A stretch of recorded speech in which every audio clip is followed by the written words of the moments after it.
嗨，大家好，欢迎观看网易公开课 A-Talk 英语访谈。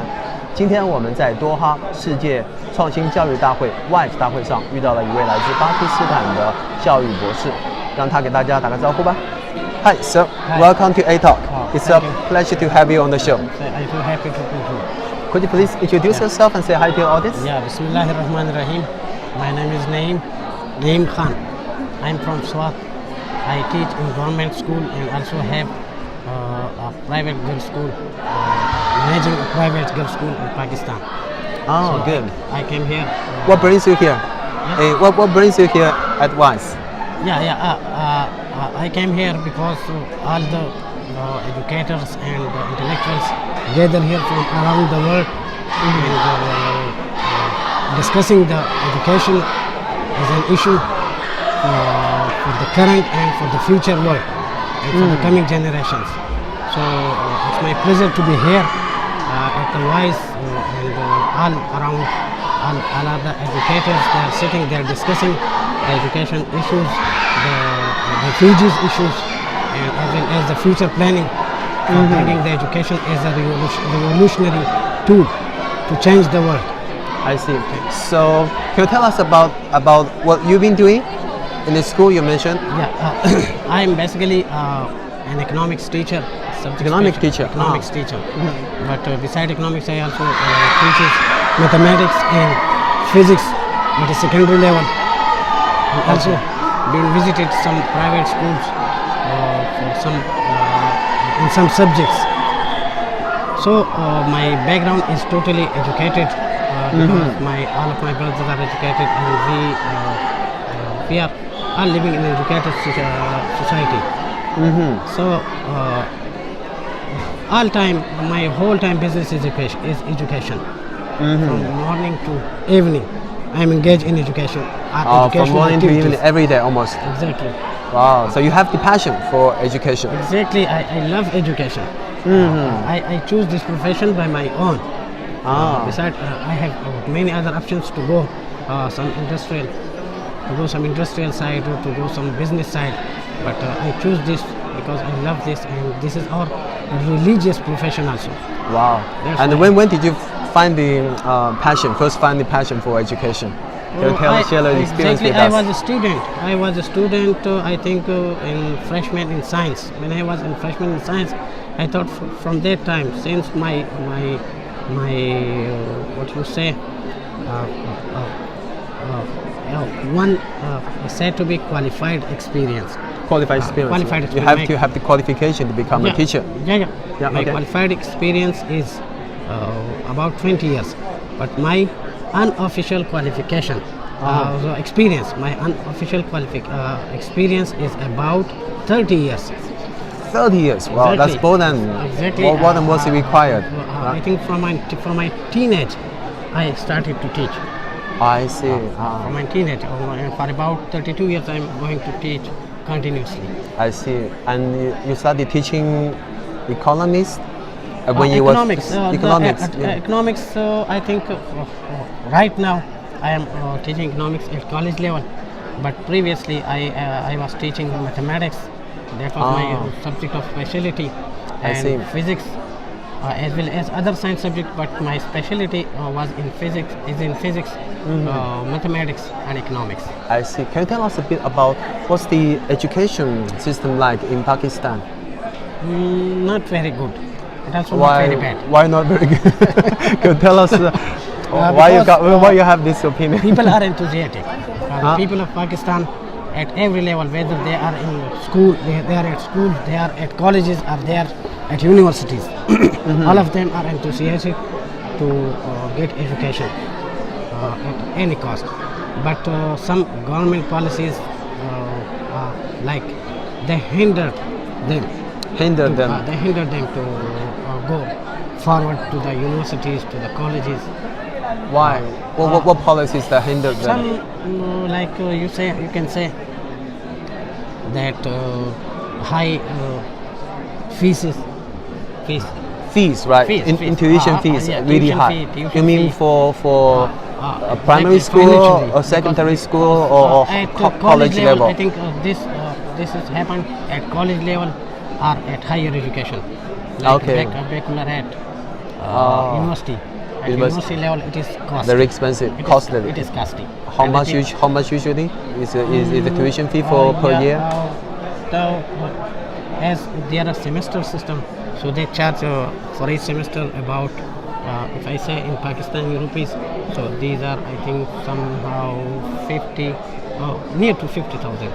Nearly to 50,000. 50,000. So you can say that this is $500 per semester. Oh, okay, I see. But $500 are much more in Pakistan.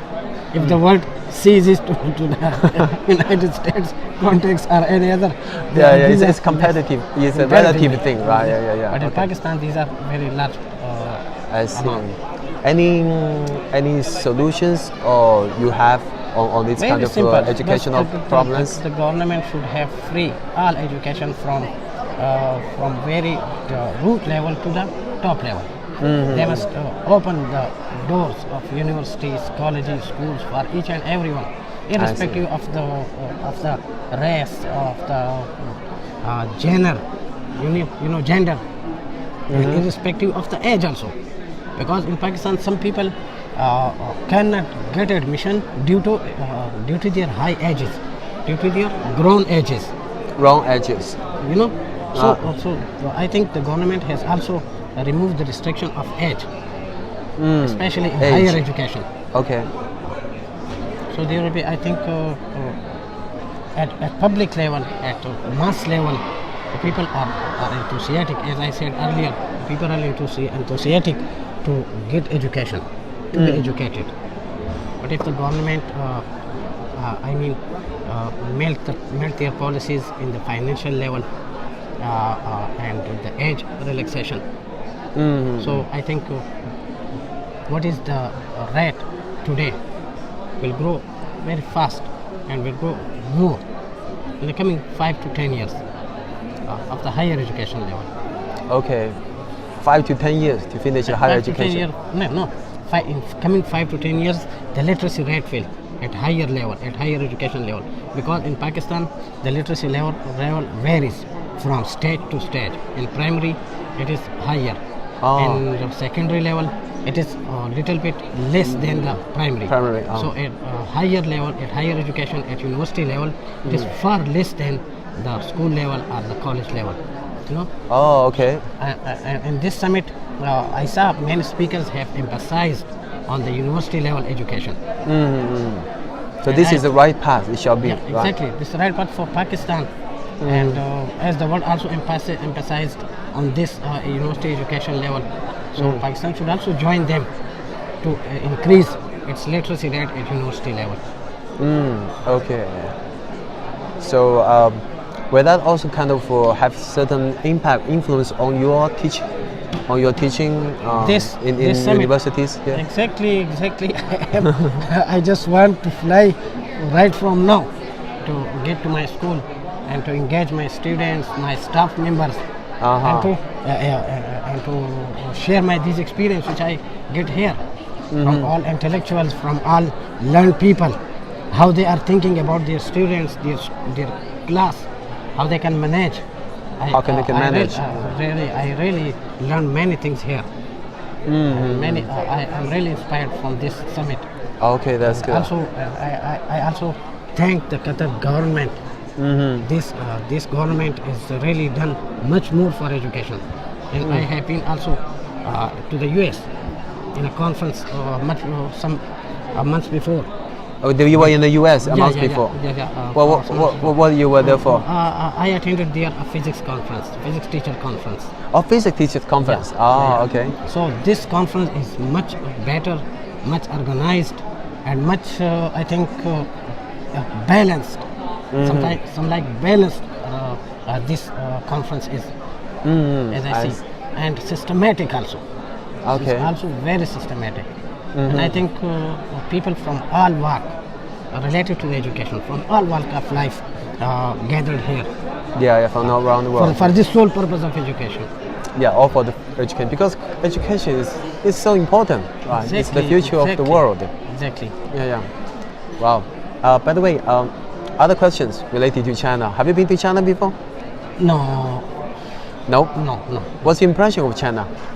And also But they impression are of soft, good, and to me, because I am Pakistani, so Pakistan and China have been tied since very long.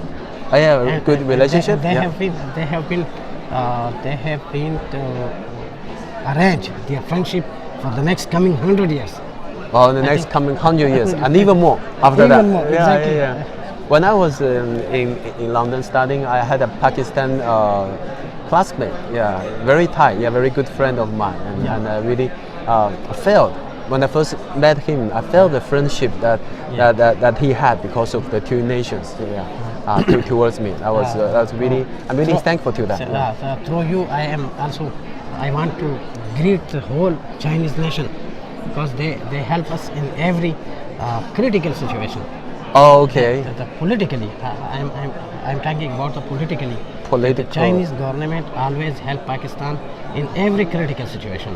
So I thank all the Chinese nation, all the Chinese government, and the people are, so as I told, they are soft, gentle, and friends, brothers. In the world, if someone asks me which nation inspired you, my answer will be single, China. China. Ah, okay. Thank you. And we also pray for the Chinese development, further development on the top level, on the world level. It will come to the top very soon. Excellent. Oh, thank you. Thank you, Wow, sir. yeah. Thank you so much Very for good. being on the show. By the way, before we finish up here, any other words you may want to say to Chinese audience, the So- students and educators? So the educator, as what I will telling him, because to advise a Chinese nation is just like to show a lamp to the sun, to show a lamp to the sun. Sun is very bright. Yes, yeah. And you take a lamp just to make the place illuminated. It will be just idle. The Yeah. Chinese nation is itself, the Chinese student, the Chinese nation itself, an able, efficient, hard workers, and we will learn from them. We will learn from them, and we will follow them. Thank you so much. And we also learn from you as well. It's a mutual learning, Yeah, mutual exactly. path, right? Exactly. Thank you so much Thank you, again sir. for being Thank on you, the sir. show. Thank you, Okay, sir. a real honor. Thank you, sir. Yeah, wish you all the best. Thank you.